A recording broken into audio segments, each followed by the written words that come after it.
Assalamualaikum warahmatullahi wabarakatuh. Baik, pertemuan kita kali ini yaitu membahas tentang reading. Reading itu adalah bacaan ya. Yang mana pada pertemuan kali ini kita akan mengenali pertanyaan-pertanyaan yang berhubungan dengan main idea. Main idea itu adalah ide cerita atau ide pokok dari suatu bacaan gitu.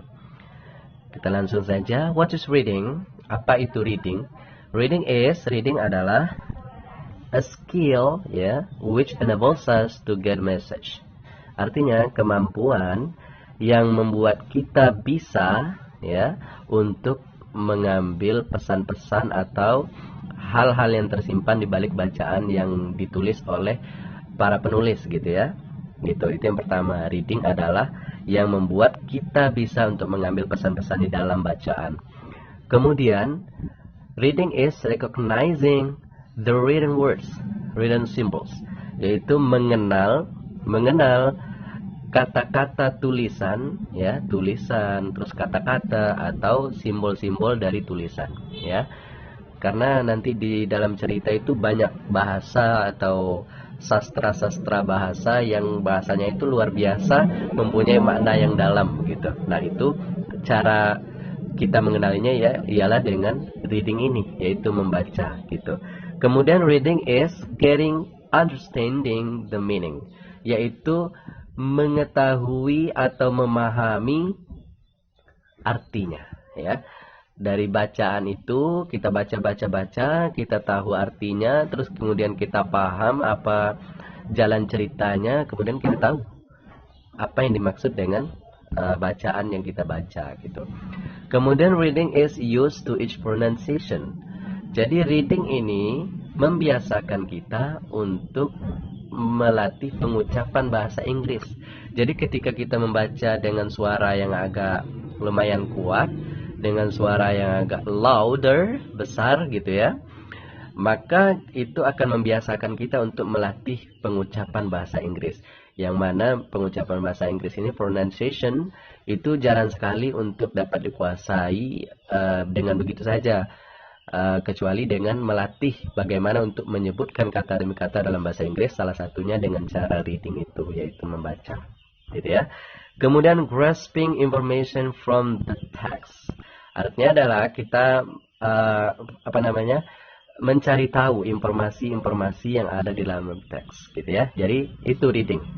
Reading itu adalah skill, kemampuan untuk mendapatkan pesan dalam cerita, kemudian mengenal tulisan, kemudian simbol tulisan, kemudian untuk memahami tulisannya dan juga makna dari ide cerita tersebut, kemudian untuk melatih pronunciation atau pengucapan, dan kemudian untuk mendapatkan informasi di dalam teks. Itu adalah reading gitu. Kita lanjut. Tipe-tipe dari reading skill itu ada 4. Yang pertama skimming, yang kedua scanning, yang ketiga intensive reading, yang keempat adalah extensive reading ya. Jadi ini ada 4 tipe-tipe dari reading skill ya. Reading itu membaca. Nah, dari 4 tipe ini kita bahas satu-satu. Yang pertama adalah skimming. What is skimming? Apa itu skimming? Skimming is a quick reading ya. Skimming itu adalah kita membaca cepat. Kita membaca suatu cerita atau bacaan itu dengan cepat ya. Tujuannya adalah to know the general meaning of the passage. Tujuannya adalah untuk mengetahui keseluruhan arti dari suatu cerita atau paragraf gitu ya. Itu. Kemudian tujuan yang kedua adalah to know how the passage is organized. Untuk mengetahui bagaimana paragraf-paragraf itu, bagian-bagian dari paragraf itu disusun ya. Bagaimana disusun, apakah dia mempunyai pendukung, ide-ide pendukung, yang mana menjadi ide pokok dan lain sebagainya gitu ya. Kemudian yang ketiga tujuannya adalah to get an idea of the intention of the reader gitu ya. Jadi untuk mengetahui ide-ide yang dimaksudkan oleh penulis ya. To get an idea of the intention of the writer gitu. Jadi untuk mengetahui maksud dari yang ditulis oleh si penulis gitu ya. Itu adalah skimming. Skimming adalah membaca cepat. Tujuannya adalah untuk mengetahui arti secara keseluruhan, kemudian untuk mengetahui susunan dari paragraf, kemudian untuk mengetahui maksud dari penulis, gitu ya. Itu adalah skimming. Kemudian ada namanya scanning. Nah, scanning ini ya ibarat kita mau scan ya, memindai kalau dalam bahasa Indonesia. Jadi scanning itu ya, scanning adalah a quick reading juga, membaca cepat. Tetapi ada nih yang difokuskan, focusing on locating specific information, ya. Jadi scanning ini adalah juga membaca cepat tetapi fokus kepada lokasi yang spesifik dari informasi yang kita baca, gitu ya. Jadi lebih spesifik lagi. Kalau di skimming tadi untuk mengetahui makna secara keseluruhan, tapi kalau di scanning ini adalah lebih fokus kepada lokasi yang spesifik dari informasi yang kita baca dari cerita tersebut, gitu ya. Kemudian scanning involves quick eyes movement, ya. Jadi scanning ini juga melibatkan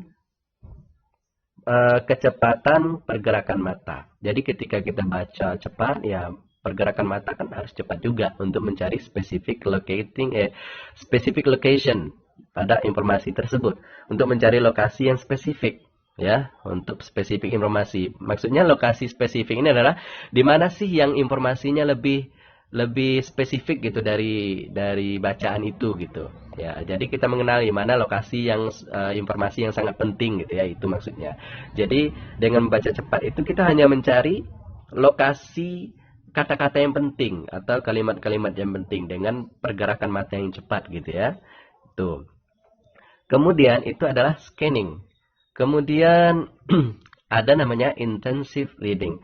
Nah, intensive reading ini adalah artinya adalah reading untuk suatu tujuan. Jadi membaca itu untuk suatu tujuan, seperti misalnya kita ada kursus, kemudian ikut tes segala macam atau membuat buku. Nah, itu namanya intensive reading, ya.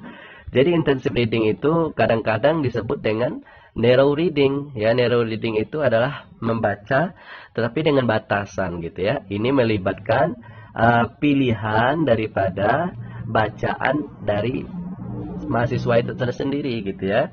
Jadi mahasiswa itu bisa memilih bacaan gitu dari topik yang sama tapi beda cerita gitu ya. The same author, bisa dari penulis yang sama, maksudnya yang mengarang cerita itu sama, yang membuat tulisan itu sama, atau teks yang sama tetapi beda topik ya, tetapi beda ide ceritanya beda, kemudian tentang ceritanya beda, tetapi penulisnya sama. Itu terserah, tergantung pemilihan dari mahasiswa itu sendiri atau siswa itu tersendiri. Nah, itu namanya intensive reading, ya, untuk suatu tujuan, baik itu dalam kursus ataupun dalam menulis buku atau dan lain sebagainya gitu ya. Itu intensive reading namanya. Kemudian ada yang terakhir yaitu extensive reading. Nah, extensive reading is reading for pleasure, yaitu membaca untuk kepuasan atau untuk kesenangan diri sendiri gitu ya. Misalnya kita senang baca story, misalnya baca cerita, buku cerita, ya kita membaca buku cerita gitu ya.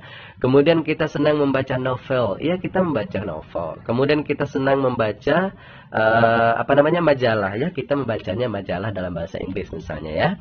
Nah, tujuannya adalah dari extensive reading ini adalah untuk membangun kepercayaan dari si pembaca dan keenjoyan. Apa itu keenjoyan? Yaitu kesenangan, ya. Maksudnya kita senang membaca itu, kemudian kita percaya diri dengan pronunciation yang kita baca, kemudian kita percaya diri bahwa dengan membaca ini bisa membangun pemahaman kita terhadap bahasa Inggris gitu ya. Jadi bisa membangun kepercayaan dari si pembaca itu tersendiri dan juga bisa memotivasi rasa senang kepada reading itu tersendiri ya.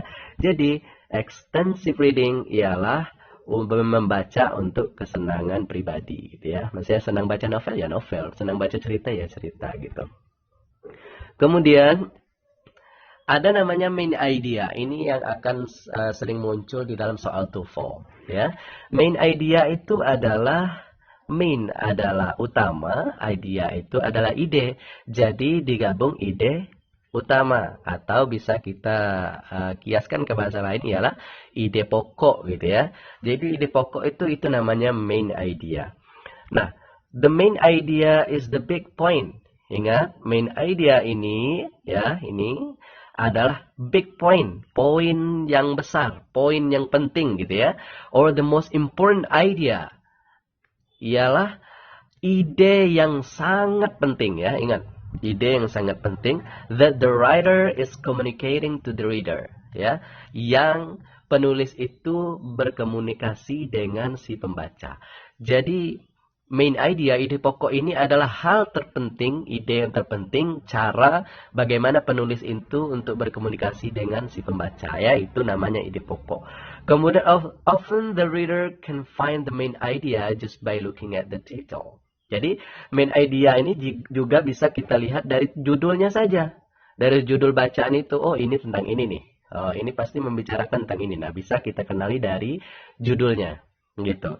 Contoh, for example, contoh ya, ada paragraf atau cerita tulisan itu yang berjudul Why Students Should Have Less Homework ya. Gitu. Mengapa siswa harus mempunyai PR yang sedikit gitu. Nah, ini nanti akan menjelaskan, ini judulnya ini adalah juga tersirat alasan untuk ide-ide tersebut ya. Jadi dari judul itu kita bisa mengetahui, oh ternyata kenapa. Jadi main idea itu adalah ide pokok. Misalnya misalnya kita membaca suatu paragraf seperti ini. Pak Amin pergi ke pasar bersama anaknya. Sampai ke pasar, Pak Amin membeli timun dan membeli peralatan yang dibutuhkan. Sesampai di toko atau di outlet di pasar yang dibutuhkan oleh Pak Amin langsung menawarkan harga atau barang-barang yang ingin dibelinya kepada si penjual dengan harga yang sedikit lebih rendah dari harga aslinya. Dengan begitu, Pak Amin bisa mendapatkan barang-barang dengan uang yang mencukupi. Nah, dari cerita itu, contoh cerita tersebut, maka bisa kita mencari ide pokoknya adalah, ya, ide pokoknya adalah Pak Amin pergi ke pasar begitu. Ya, bisa saja seperti itu gitu ya. Nah, itu namanya ide pokok atau main idea, itu contohnya. Kemudian kita lanjut, what's the point? Apa sih intinya gitu ya? Coba kita baca paragraf ini. Read this short paragraph. Coba kita baca paragraf pendek ini, ya. Engineers create wealth for society. So, tennis is a game, and the solution is to educate the public on being socially responsible. Nah, dari paragraf ini bisa nggak kita mengetahui apa itu ide pokok dari paragraf ini, gitu ya? Coba kita artikan. Kita artikan ya. Ya, kita artikan. Para insinyur menciptakan kesehatan untuk masyarakat, ya. Jadi, tenis adalah sebuah game dan sumber dari bumi atau sumber daya alam adalah langka. Kemudian, apakah kamu akan marah? Dengan demikian, satu-satunya solusi ialah untuk mendidik atau mengedukasi masyarakat atau publik untuk menjadi masyarakat yang bertanggung jawab. Nah, dari paragraf yang sudah kita artikan ini, apakah kita bisa mengetahui apa sih ide pokok dari cerita ini? Gitu. Tahu nggak ide pokoknya? Apakah ini paragraf ini masuk akal? Ya, tentu tidak ya. Kita lihat. Tentu tidak. Kenapa tidak bisa masuk akal? Karena ini banyak loh ide cerita, ide pokok yang tidak begitu lengkap dengan penjelasan selanjutnya. Yang ide ceritanya tidak terhubung satu sama lain ya. Jadi cerita ini apakah masuk akal? Nih jawabannya. Tentu tidak. Ya, kenapa tidak? Karena it didn't have a main idea. Kalimat tadi, paragraf tadi tidak mempunyai main idea atau ide pokok ya. Karena tercampur. Kita aja membacanya dengan mengartikan saja kita tidak paham. Ini tentang apa sih gitu ya. Tidak jelas gitu misalnya. Kemudian we would go crazy if texts were written like this all the time. Jadi kita akan gila loh. Kita akan bisa gila dengan tulisan seperti itu yang ditulis seperti yang kita baca tadi gitu ya. Kenapa kita akan gila? Kita akan susah untuk mengartikan apa sih maksud dari paragraf tersebut. Kemudian it was difficult to understand. Ya, itu sangat sulit untuk dimengerti. Ya, because it was made of different ideas. Karena kalimat tersebut dibuat dengan ide-ide yang berbeda. That didn't link. Dan tidak terhubung, ya kan? Seperti saya katakan tadi bahwa paragraf tersebut mempunyai beberapa ide cerita, tetapi tidak saling terhubung, jadi timbulnya tidak jelas, gitu ya. There was no common thread, tidak ada ulasan yang sama, gitu ya. Jadi dengan ide-ide yang berbeda, namun ulasannya juga berbeda, gitu ya. Tidak sama, tidak satu merata tentang satu ide pokok, gitu ya. Jadi the good news is that normal passage have main ideas, ya. Jadi informasi atau berita yang kita terima dari bacaan tersebut yang paling normal adalah mempunyai main idea atau ide pokok yang jelas gitu ya. Kemudian kita ketika membaca apa yang perlu kita lakukan? Ask yourself. Kita harus bertanya pada diri kita sendiri. Siapa, who, or what, atau apa. Ya, ingat, siapa atau apa yang tersembunyi dari paragraf yang kita baca, gitu ya. Siapa sih yang dibicarakan di dalam paragraf gitu? Apa sih yang dibicarakan dalam paragraf gitu ya? Jadi kita harus menanyakan diri kita sendiri ketika membaca. Siapa dan apa yang tersimpan di dalam paragraf, ya, gitu. Kemudian cara kita untuk mengidentifikasi pertanyaan-pertanyaan main idea atau yang menanyakan tentang ide pokok ini, nanti di soal-soal TOEFL itu bakal ada pertanyaan-pertanyaan seperti ini. Yang pertama, what is the topic of the passage? Ingat, setiap ada pertanyaan seperti ini, berarti kita disuruh mencari main idea dari paragraf atau cerita yang dituliskan. Artinya, what is the topic of the passage? Apa sih topik dari paragraf itu? Gitu misalnya, itu artinya. Kemudian yang kedua, what is the subject of this passage? Apa sih subjeknya dari paragraf tersebut? Gitu ya. Kemudian yang ketiga, what is the main idea of the passage? Apa sih ide pokok dari paragraf tersebut? Kemudian, with what is the author's main point in the passage? Apa sih poin-poin utama yang dimaksudkan oleh pengarang atau penulis di paragraf yang kita baca gitu. Kemudian with what is the author primarily concerned, ya. Mohon maaf karena agak keseleo sedikit. Ya, karena mungkin terlalu terburu-buru pengucapan, jadi ya begitu. Jadi kalau kita mengucapkan pronunciation in English dengan terburu-buru itu kadang terkeseleo. Gitu ya. Jadi mesti hati-hati juga mengucapkan. Jadi yang kesalahannya ini, with what is the author primarily concerned, ya, dengan apa sih yang paling diutamakan, dikonsentrasikan oleh penulis dalam paragraf tersebut, gitu ya. Kemudian, which of the following would be the best title, ya. Jadi yang mana sih gitu di bawah ini yang paling cocok untuk menjadi judul gitu ya. Jadi ada pilihan nanti A, B, C, D, E dan sebagainya. Nah, jadi pertanyaan-pertanyaan jenis seperti ini, nah ini tujuannya untuk menanyakan main idea atau ide pokok dari suatu cerita yang kita baca, ya. Ingat ya, setiap ada pertanyaan pilihan ganda nanti seperti ini, seperti semua ini, berarti yang disuruh adalah untuk mencari ide cerita atau ide pokok gitu ya. Ingat gitu, jangan sampai lupa. Kemudian bagaimana untuk menemukan jawaban dari pertanyaan tersebut ya? ketika ada soal pilihan ganda yang menanyakan tentang ide cerita yang jenis pertanyaannya tadi seperti yang barusan kita ulas, ya.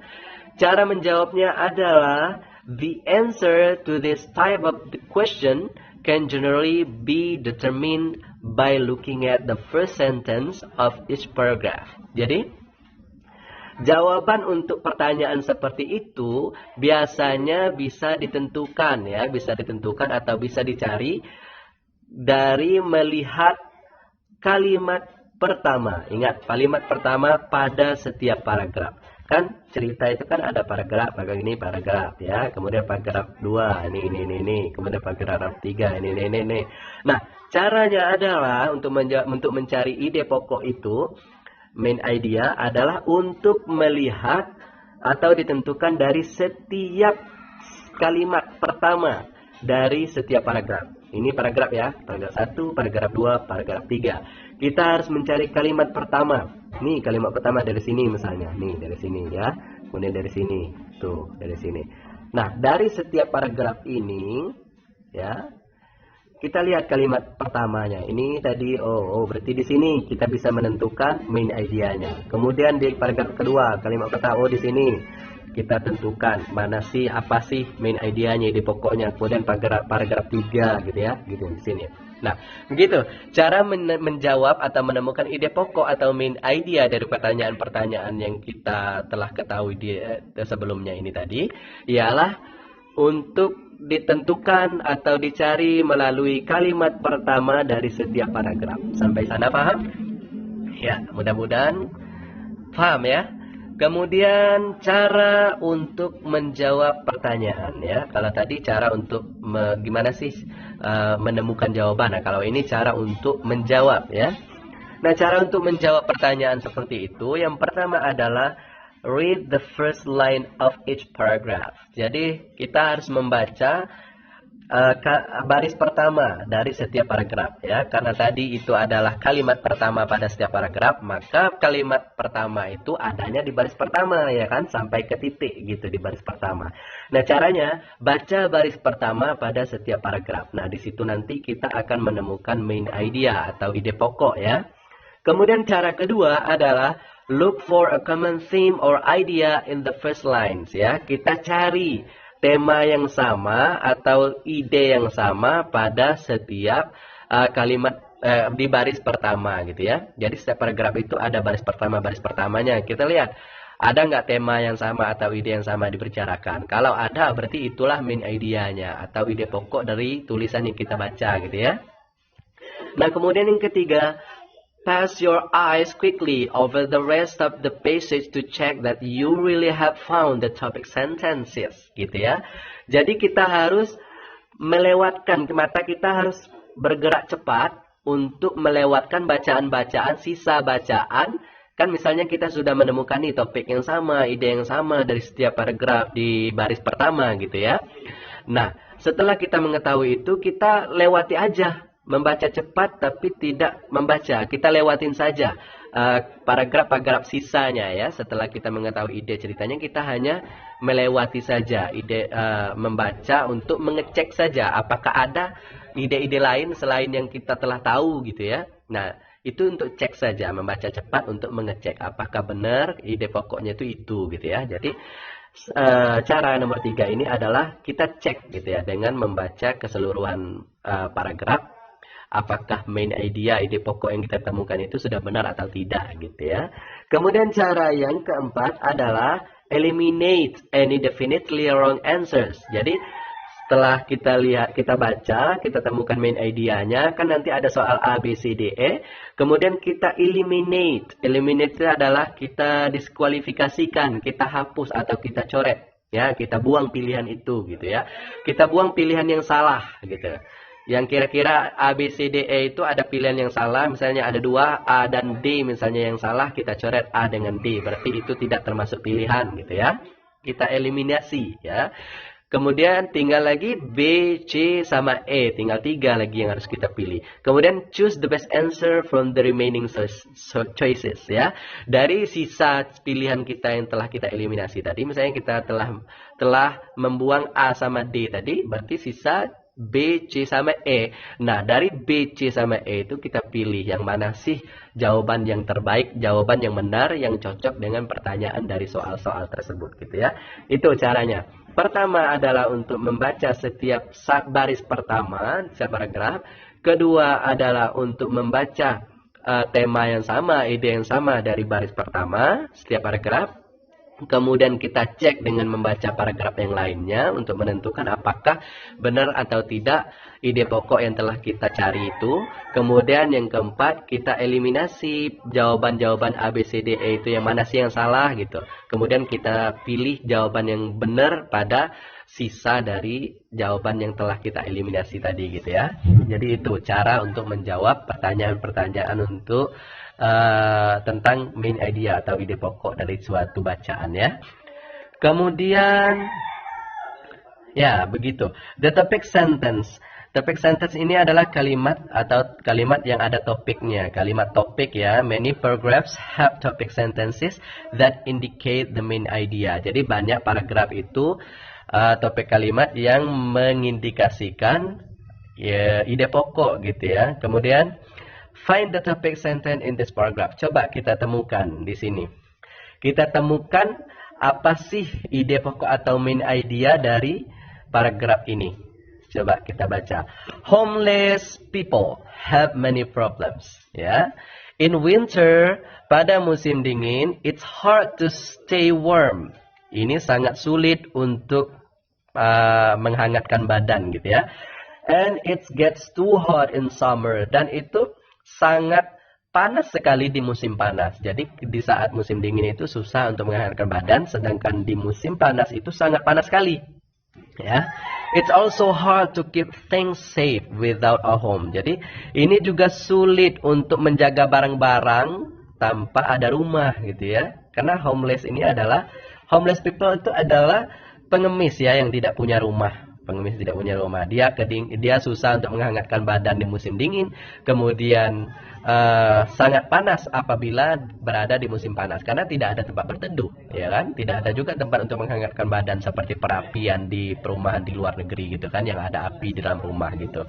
Nah, itu bagi pengemis kan yang tidak punya rumah, begitu keadaannya. Kemudian it's also hard to keep things safe without a home. Jadi juga selain dia merasa susah menghangatkan badan, kemudian merasa sangat panas di musim panas, dia juga susah untuk menjaga barang-barang yang dia miliki gitu. Yang terburuknya, worst is the lack of privacy. Yang sangat terburuknya adalah dia tidak punya yang namanya privasi, tidak punya kamar, tidak punya ruangan yang privasi dan lain sebagainya itu ya. Jadi jadi dari bacaan ini nih, dari paragraf yang telah kita baca dan sudah kita pahami dan kita sudah mengetahui artinya.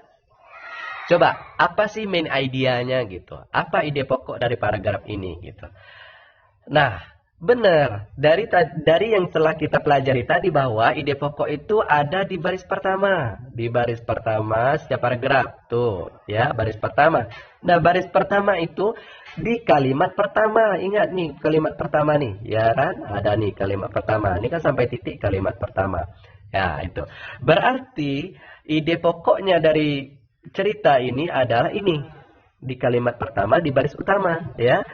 Homeless people have many problems. Yalah, orang-orang pengemis yang tidak punya rumah itu punya banyak masalah.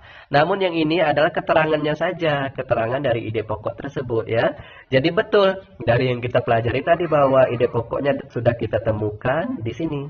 Tuh di baris pertama. Kemudian di kalimat pertama di setiap paragraf. Kan kalau ada paragraf selanjutnya nanti kita cari juga seperti ini. Kemudian apabila kita telah mengetahui bahwa ide pokoknya ini, kita baca ini secara cepat. Benar nggak? Kalau ide pokoknya ini gitu. Atau ada ide pokok yang lain gitu ya. Nah itu. Nah, kalau sudah kita tahu ini jawabannya, main idea, ide pokoknya, kemudian kita lihat pertanyaannya, ada A, B, C, D, E. Kita lihat apa sih yang berhubungan dengan main idea ini gitu. Kalau di A ini salah, ya udah kita nggak usah lihat ini lagi. Kalau di C ini salah, ya udah kita nggak usah lihat ini lagi. Tinggal lagi B, kemudian D sama E misalnya ya kan. Nah, kita lihat jawabannya mirip nggak sama yang di main idea yang kita temukan. Kemudian yang D mirip enggak? Kemudian yang E mirip enggak? Nah, kalau sudah kita temukan, kita cari dari B, D, E ini yang mana jawaban yang tepat, begitu ya. Begitu caranya untuk mengerjakan soal reading yang menanyakan tentang ide pokok atau main idea, gitu ya. Sampai di sana paham? Ya, mudah-mudahan kita paham semua dari contoh paragraf ini. Cara menjawabnya, kemudian bagaimana tipe-tipe dari pertanyaan-pertanyaan tentang main idea. Itu nanti itu bisa kita aplikasikan pada latihan-latihan pada soal yang akan kita lakukan nanti gitu ya. Itu dulu pertemuan kita pada hari ini, yaitu tentang main idea, tentang pertanyaan-pertanyaan tentang ide pokok, yaitu reading ya. Kemudian fungsi reading itu untuk apa, kemudian ada berapa reading itu ya, yang telah kita pelajari sebelumnya ini tadi. Mudah-mudahan itu dapat kita aplikasikan di setiap pembelajaran bahasa Inggris kita, baik itu reading atau skill lainnya di kemudian harinya ya. Amin amin ya rabbal alamin. Terima kasih. Demikian dulu pertemuan kita pada hari ini. Dan assalamualaikum warahmatullahi wabarakatuh.